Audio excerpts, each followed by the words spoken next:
जीवन को महान बनाने वाली प्रेरणादायक कहानियां, निस्वार्थ भाव से जगत कल्याण की सेवा में समर्पित महान व्यक्तियों के अनुभव। प्रजापिता पिताश्री ब्रह्मा एवं मातेश्वरी जगदम्बा सरस्वती के संग के रंग, ईश्वरीय यज्ञ इतिहास की झलकियां तथा परमात्म शक्ति अनुभूति से अपना जीवन श्रेष्ठ बनाने के लिए देखिए कार्यक्रम प्रेरणा।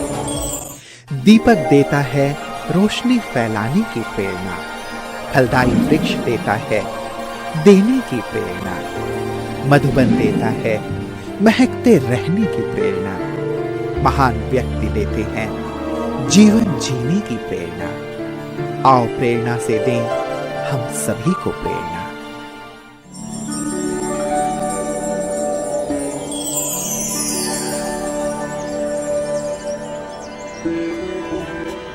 भोपाल मध्य प्रदेश राज्य की राजधानी है। भोपाल का प्राचीन नाम भूपाल है। इस शहर का नाम प्रसिद्ध महाप्रतापी गोंडा राजा भोपाल शाह के नाम पर रखा गया। भोपाल मराठा, मुगल एवं अंग्रेज शासक का मुख्य नगर रहा। यहां का मुख्य हिंदू मंदिर प्राचीन भोजेश्वर शिव मंदिर है। इस शहर को झीलों की नगरी कहा जाता है। भोपाल सुख शांति भवन नीलबढ़ ब्रह्मा कुमारी आश्रम के मुख्य संचालिका राजयोगिनी नीता दीदी जी हैं। दीदी जी का जन्म 1961 में आगरा शमशाबाद में एक धार्मिक तथा संपन्न परिवार में हुआ। बचपन से ही आपकी सत्संग तथा खेलकूद में विशेष रुचि रही।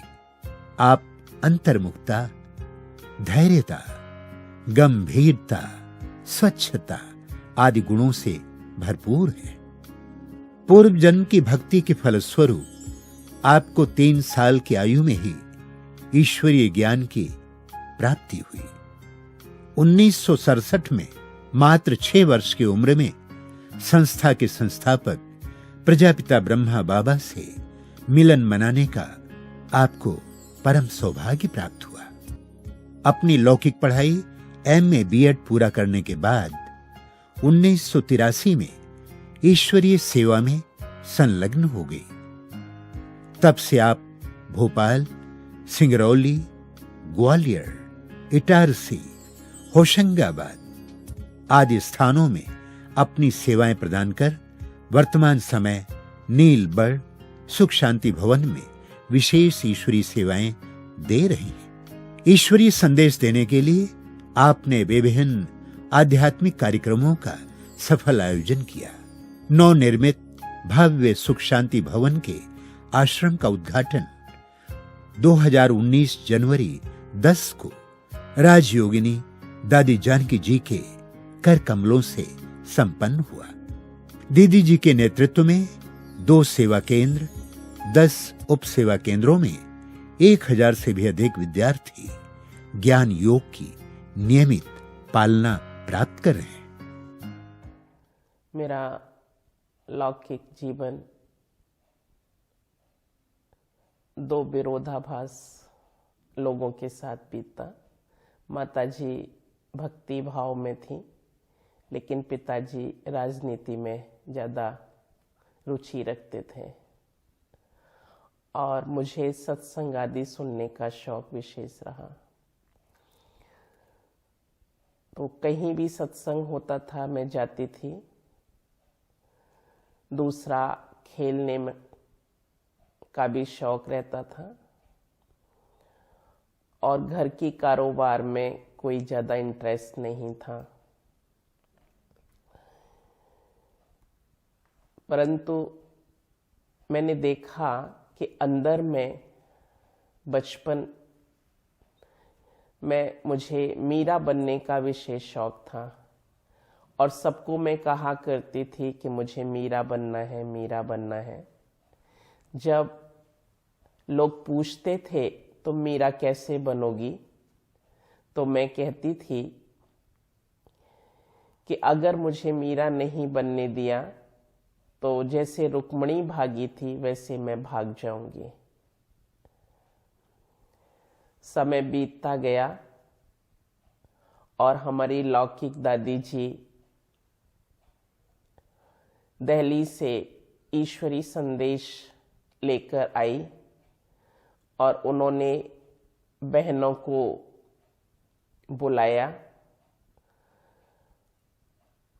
हम लोग आगरा के पास शमशाबाद के रहने वाले हैं, वहीं हमारा जन्म हुआ और वहाँ पर जब बहनें आईं तो बहनों का साथ मुझे बहुत अच्छा लगता था। बहनों को देखने से जो रूहानियत मिलती थी, जो शक्ति मिलती थी, उसको मैं अनुभव करती थी और बचपन में सोचती थी कि ऐसा जीवन मैं भी बनाऊंगी। लेकिन उस समय कोई ज्ञान बुद्धि में नहीं था। परिवार के जितनी भी संबंधी थे, माता जी, चाची जी, सभी सत्संग उनका सुनते थे और लौकिक घर में ही एक मंदिर था बड़ा, जहाँ मुरली क्लास प्रारंभ हुआ और सभी माताएं बहनें सुबह की क्लास करती थीं और मम्मी जी को विशेष मुरली सुनाने की जिम्मेवारी दी गई। तो साथ साथ हम लोग भी बिना नहाए सेंटर चले जाते थे जब छोटे थे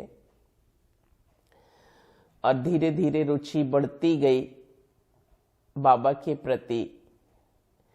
तो जब सेंटर खुला तो बहनें नहीं रहती थी, परंतु फिर भी हम लोग बीच बीच में जाया करते थे। बहनें आती थी तब भी जाते थे, गुरुवार के दिन भी जाते थे और बाबा को विशेष याद करते थे, है ना। भोग में रुचि रखते थे।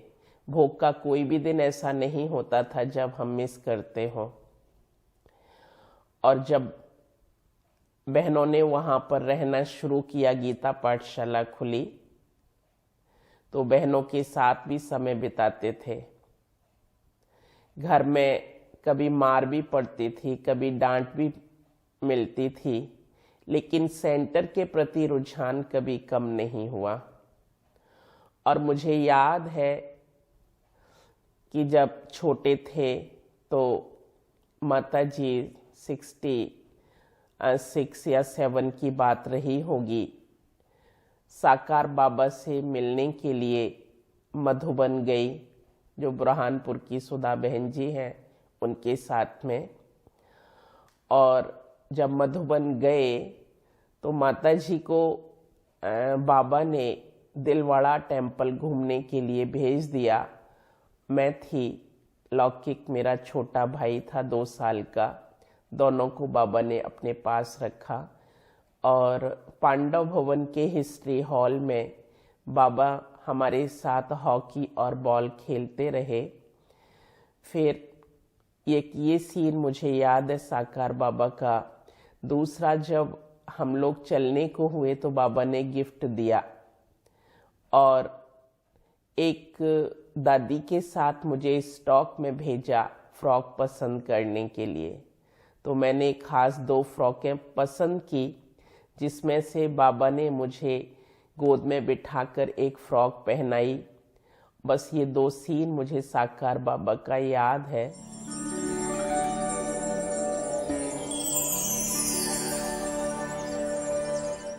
हम आगे बढ़ते रहे, पढ़ाई पढ़ते रहे, लेकिन घर में जेंट्स को किसी को भी हमारा सेंटर जाना, ईश्वरीय पढ़ाई का पढ़ना ये पसंद नहीं था। उनको डर लगने लगा कि कहीं ये ब्रह्मा कुमारी न बन जाए। मेरे को अंदर की लगन तब बढ़ी जब मैंने 8th क्लास में बाबा की जीवनी पढ़ी। और जब जीवनी पढ़ी तो मेरे को अंदर से इतनी खींच होती थी कि कैसे मैं भी इस परिवार से निकलूं और अपना जीवन बहनों जैसा बनाऊं, दादियों की तरह बनाऊं। मैंने वो बाबा की जीवनी फर्स्ट पार्ट, सेकंड पार्ट उस समय कम से कम 3 बार पढ़ा होगा। और घर में छुपा छुपा करके, उस समय लाइट नहीं होती थी, लेकिन फिर भी दीपक से, अर्गन से बैठ करके मैं जीवनी पढ़ती थी। मेरे को पढ़ाई में उतना शौक नहीं था, लेकिन फिर भी बंधन इतना था इसलिए मैं पढ़ाई पढ़ती गई। अगर मैं पढ़ाई नहीं पढ़ती तो शायद ब्रह्मा कुमारी बनने में मुझे बहुत मुश्किल होता। तो जीवनी पढ़ने के बाद में जब मुझे अंदर से ये पक्का हुआ कि कुछ भी हो, कितना भी कोई बंधन डाले, मुझे ऐसा ही जीवन जीना है। उसके बाद 75 में मैं अव्यक्त बाप दादा से पहली बार मिलन मनाने के लिए अपनी लौकिक दादी के साथ मधुबन गई। उस समय बाबा से हमारी मुलाकात मेडिटेशन हॉल में हुआ करती थी और हम आगरा से शमशाबाद से 3 कुमारियां गई थी।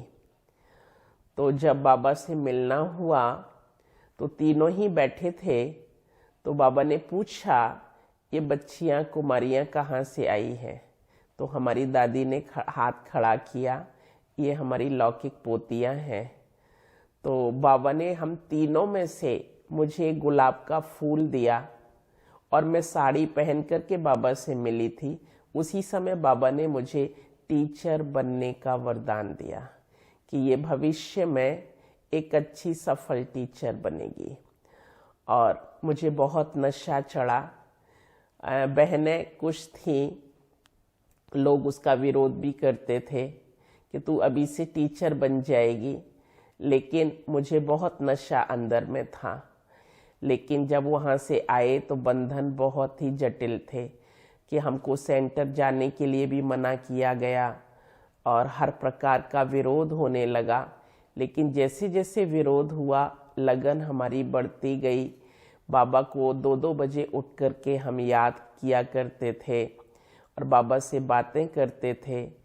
और मैं देखती थी कि योग के द्वारा ऐसी टचिंग होती थी कि बाबा हमारे सारे रास्ते साफ कर देते थे।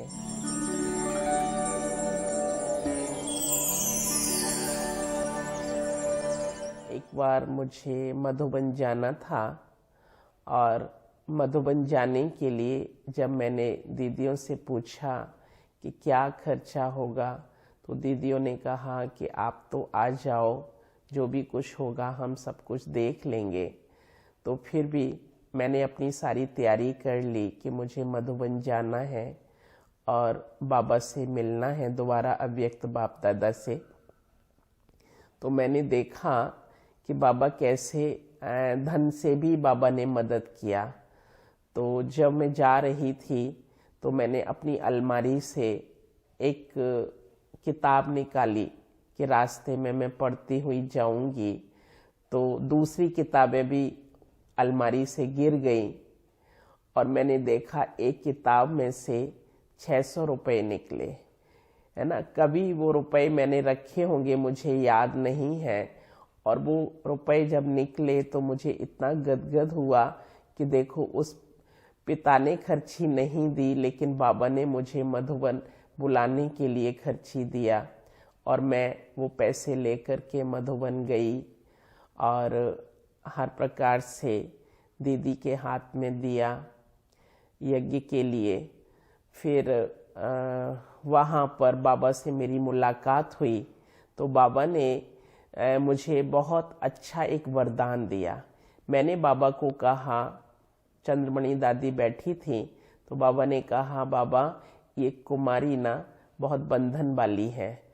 तो बाबा ने कहा, नहीं, इसको कोई बंधन नहीं है, ये मन से स्वतंत्र है, उड़ता पंछी है। ये अगर आज सेवा में लग जाए तो इसके सारे बंधन कट जाएंगे। ये निर्विघ्न आत्मा है, दूसरों को भी निर्विघ्न बनाने वाली है ना। तन के बंधन कोई बंधन नहीं होते। तो ये बाबा का जो वरदान मुझे मिला, ऐसे तीर की तरह मिला। और बस मैं घर आई और बस मैंने माता जी को कहा, मुझे जाना है, जाना है, आप मुझे छुट्टी दो, कैसे भी करके मुझे जाना है। और बस मम्मी को सारा सब कुछ बता के और मैं सेंटर के लिए निकली। और फिर जब निकली तो घर वालों ने बहुत विरोध किया। बाद में उनको पता चला कि ये चली गई है घर से और बता के भी नहीं गई है। लेकिन मैंने मम्मी के कानों में सब कुछ डाल दिया था। भाई बड़े हो गए थे तो उन्होंने अपने सराफे का सारा कारोबार संभाल रखा था और उस समय 83 में मेरा सेंटर पर जाना हुआ। उसके बाद मैं कभी साल में 8-10 महीने में घर आगरा जाती थी और यहाँ भोपाल रहना मैंने चालू किया। भोपाल इसलिए रही क्योंकि दादी ने भी छुट्टी दी थी भोपाल रहने की। दूसरा, साथ साथ मैं घर से आगरा से भी कुछ दूर रहना चाहती थी क्योंकि आगरा में सभी सगे संबंधी जो भी थे मुझे सेवाओं में विघ्न न डालें, विरोध न करें, इसलिए मैं दूरी चाहती थी संबंधियों से। तो भोपाल रही। भोपाल में अवधेश बहन जी का मुझे विशेष सहयोग रहा। उन्होंने भी बंधनों से निकलने की मुझे विशेष प्रेरणा दी। पत्रों का जो सिलसिला था वो बहन जी के साथ काफ़ी समय तक चलता रहता था और पत्र, एक समय ऐसा भी था कि मेरे पत्र पकड़े जाने लगे। फिर मैंने दूसरा कोई एड्रेस दिया, वहाँ पर बहन जी पत्र अपने भेजती थी तो मुझे पत्रों के द्वारा बहुत ताकत मिलती थी और मैं भोपाल आई। भोपाल में आकर के मैं सेवाओं के फील्ड में उतरी और फिर स्वतंत्र हो गई और विशेष यहाँ राजयोग भवन में रहना हुआ। राजयोग भवन में विशेष मेरी सेवा की जो जिम्मेवारी थी वो VIP सेवा की थी और मैं लोगों के साथ संपर्क बनाती थी। राजयोग भवन में जो म्यूजियम बना था उसके लिए आमंत्रित करती थी लोगों को, मधुबन ले जाना, शिविर में ले जाना, कॉन्फ्रेंस आदि में ले जाना, ये मेरा विशेष कार्य रहा। जब सेवा के फील्ड में सिंगरौली जाना हुआ तो बाबा को पत्र लिख करके गई थी, बाबा मेरे जाने से पहले आपको वहाँ पहुँचना है। तो मैंने देखा सिंगरौली पहुँचते ही बाबा ने कैसी सारी व्यवस्थाएं वहाँ पर किया।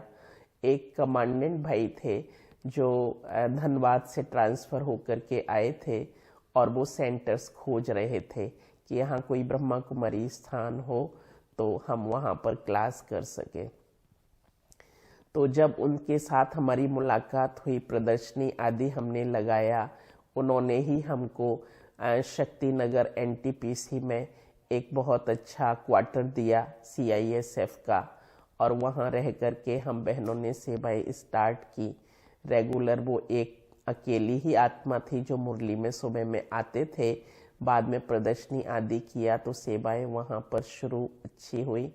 फिर कुछ समय के बाद लगभग 1.5 साल के अंदर ही वहाँ हमको ज़मीन भी मिली जहाँ आज सिंगरौली में बाबा का घर बना हुआ है और उसके बाद हम वहाँ से ग्वालियर आए। ग्वालियर में सेवाएं स्टार्ट हुई तो भाई साहब ने कहा यहाँ पर भी आपको कुछ बाबा के घर के लिए व्यवस्था करनी है और यही संकल्प लेकर के चलना है। जैसे सिंगरौली में मकान बना है ऐसा ही हमें ग्वालियर में भी तैयार करना होगा क्योंकि ग्वालियर अपना पुराना क्षेत्र है। तो हमने वहाँ के भाई बहनों को भी संकल्प दिया और वहाँ के लोगों ने भी काफ़ी कुछ मदद किया, सहयोग किया और स्थान के लिए मदोगरी इकट्ठी की। बाद में फिर ये मालनपुर की जगह वहाँ पर ली गई और वहाँ स्थान बना और मेरे को भी बल मिला अंदर में कि हम बाबा का कोई भी कार्य है अगर बड़ों के कहने से अनुसार, श्रीमत अनुसार अगर हम संकल्प देते हैं तो बराबर पूरी मदद हमको मिलती है। तो शुरू से ही मेरा विश्वास बड़ों की श्रीमत है ना, बड़ों के कायदे अनुसार चलना, श्रीमत का पालन करना, जैसा वो कहें उस अनुसार कार्य करना, ये मेरा संकल्प रहा और इन्हीं संकल्पों ने मुझे बहुत आगे बढ़ाया। फिर बाद में मैं भोपाल में सेटल हुई, सेवाएं यहाँ से स्टार्ट मेरी हुई और छोटा सा एक पहले राजयोग भवन में रहना हुआ। राजयोग भवन में रहने के बाद में मुझे संकल्प आया, एक परिवार था जो मधुबन शिविर में गए थे तो उन्होंने कुछ नए फ्लैट्स बनाए थे ईदगाह हिल्स में। तो भाई साहब को उन्होंने प्रेशर डाला कि हमारे पास एक अच्छा सुंदर फ्लैट है, अगर आप वहाँ पर अपना सेंटर खोलेंगे तो बहुत अच्छा होगा। और फिर भाई साहब ने मेरी ओर इशारा किया कि आप क्या चाहती हो, आप वहाँ संभाल सकोगी, देखोगी, और देखो अगर वहाँ की जिम्मेवारी आप उठा सकती हो। तो ईदगाह हिल्स में पहले बहुत सेवाएं हुई थी, लेकिन सेंटर्स बंद होते गए। 3-4 बार खुला, 3-4 बार ही बंद भी हुआ। फिर मैंने जिम्मेवारी उठाई और ईदगाह हिल्स छोटे से फ्लैट से रह कर के सेवाओं की शुरुआत किया, और देखा कि फिर ब्रांचेस खुलते गए, हैंड्स निकलते गए। वहाँ पर सिंधीज परिवार बहुत थे, और सिंधीज परिवार में ऐसा होता है वो चारों तरफ से जुड़े होते हैं, अनेक सत्संगों में जाते हैं, परंतु फिर भी बाबा के कुछ बच्चे निकले जो निश्चय बुद्धि बने, और उनसे सेवाएं शुरू हुई। बाद में ब्रह्मा कुमारी बहनें भी, हैंड्स भी निकलते रहे। हमारी आराधना बहन, राम कुमार भाई, ये बाबा के अच्छे हैंड बने। फिर सेवाओं का विस्तार हुआ, बहनें और भी निकली। फिर हम लोगों ने और भी ब्रांचेस खोलते गए।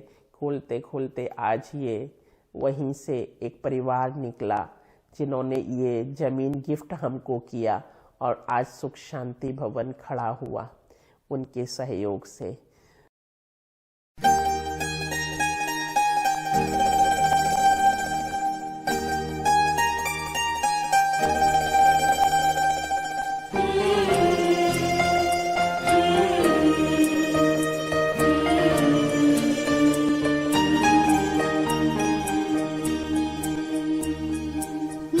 खुशियों में नाचे, मीठी शहनाई बजे। मन खुशियों में नाचे, मीठी शहनाई बजे। तेरी यादों में, तेरी यादों में, तेरी यादों में, तेरी यादों में बाबा मिला तेरा प्यार।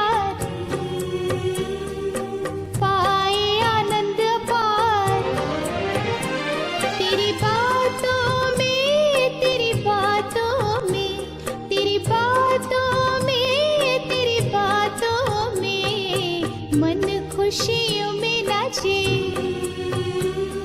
मीठी शहनाई बाजे।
वर्तमान समय का जहाँ तक पुरुषार्थ है, वहाँ मुझे लगता है कि मैं सभी बातों से कैसे डिटैच रहूं।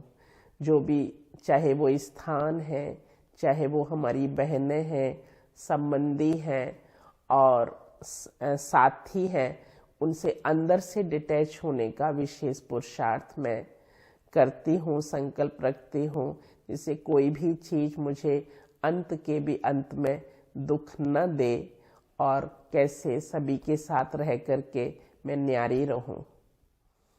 ब्राह्मणों के लिए हमारा यही संदेश है कि एक बाबा दूसरा न कोई, क्योंकि बाबा अगर हमारा है, बाबा को हम साथी बनाते हैं तो सारा संसार हमारा है ना। जितना हमारा योग होगा उतना सहयोग हमको बाबा का अंत तक मिलेगा। ये मेरा हर तरह से सभी को संदेश है, और बाबा को सच्चा साथी हम बनाएं और पढ़ाई से विशेष प्यार हमारा हो।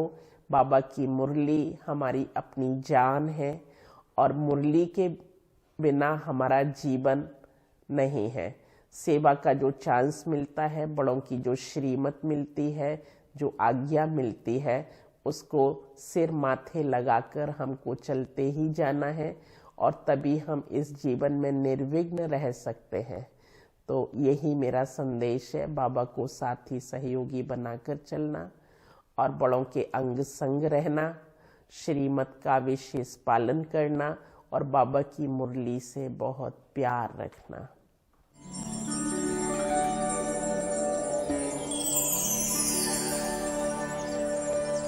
जैसे ब्रह्मा बाबा शुरू से हम जो दादियों से सुनते थे कि बाबा जैसे बैकबोन रहा, तो हमारी दीदी भी बैकबोन रही। छोटी बहनों को हमेशा आगे करना, उनकी विशेषताएं देख करके उनको सेवाओं में यूज़ करना, ये दीदी की विशेषता हमने शुरू से जो देखी।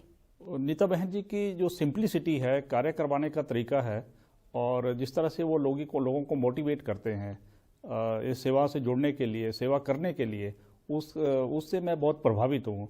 जिस तरह से बहन जी से छोटे भाई बहनों से काम करवाते हैं, ग्रामीणों को, लोगों को मोटिवेट करते हैं, जिस तरह से वो मुरली पढ़ते हैं, जिस तरह से वो लोगों को अपने स्पीच के द्वारा जो है वो मोटिवेट करते हैं ज्ञान से जुड़ने के लिए, नशा छोड़ने के लिए और अच्छा पॉजिटिव वाइब्रेशन लाने के लिए, वो मैंने लाजवाब देखा। सब लोगों के अवगुणों को वो समाते हुए उससे न्यारी रहती हैं।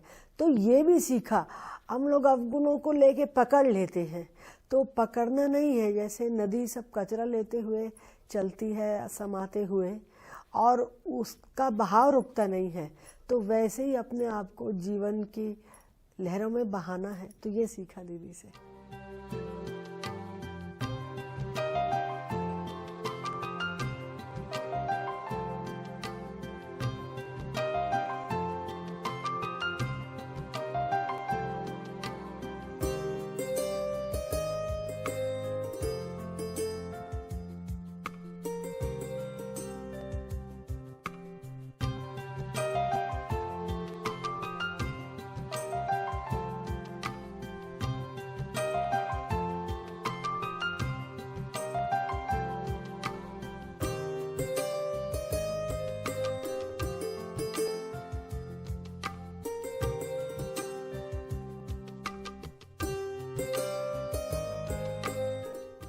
दीदी जी में एक निर्भयता का गुण है। अज्ञान काल में मुझे भय बहुत लगता था, लेकिन जैसे दीदी के सानिध्य में मैं जब से आई हूँ तब से मैं भय मुक्त हो गई। लोगों से मिलने से डर लगता था, लेकिन दीदी का साथ मुझे बहुत शक्ति देता था।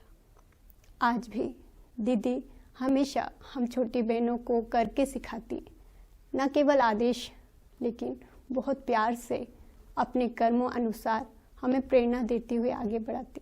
और मैंने देखा दीदी में जो विशेषता है वो एक रॉयल्टी की है और दूसरा हर बात में बहुत ही स्वच्छता, क्लीनलीनेस। इन दो बातों ने बहुत गहरा प्रभाव छोड़ा। तीसरी जो विशेषता देखी कि एक बल एक भरोसा। दीदी दुनिया की किसी भी हस्ती से कभी भी ज़्यादा प्रभावित नहीं होती, संपर्क में सबके आती हैं, लेकिन बाबा में जो अटूट उनका निश्चय देखा और उसके आधार पर ही वो आगे बढ़ी। छोटे से ही सार में ही पूरा कंप्लीट करते हैं, लेकिन उनके शब्दों में बड़ी पावर होती है हर बात में। तो हम भी चाहते हैं कि उनकी ऐसी विशेषताएं हमारे अंदर हों, लव और ला भी हम रखें और बैलेंस में रहें। और कोई भी संगठन में भी कोई बात होती है, कोई छोटी बड़ी, बड़े तरीके से समझाते हैं, एक एक को साथ लेकर, एक को अलग बिठाकर, और किसी से गुस्सा नहीं, बड़े प्यार से एक्यूरेट हमें शब्द बोलते हैं। दिल से कहो मेरा बाबा, प्यार से कहो मेरा बाबा।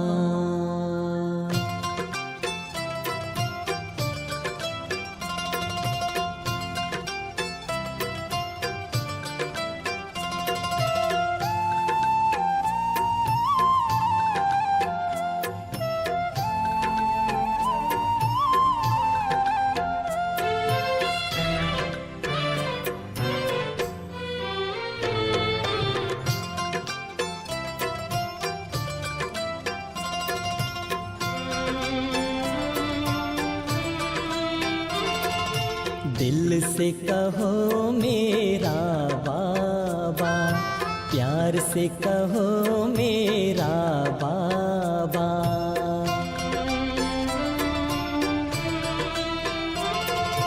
दिल से कहो मेरा बाबा, प्यार से कहो मेरा बाबा। साथ निभाएगा, हाथ बटाएगा, साथ निभाएगा, हाथ बटाएगा। निभाए वो पूरा वादा, दिल से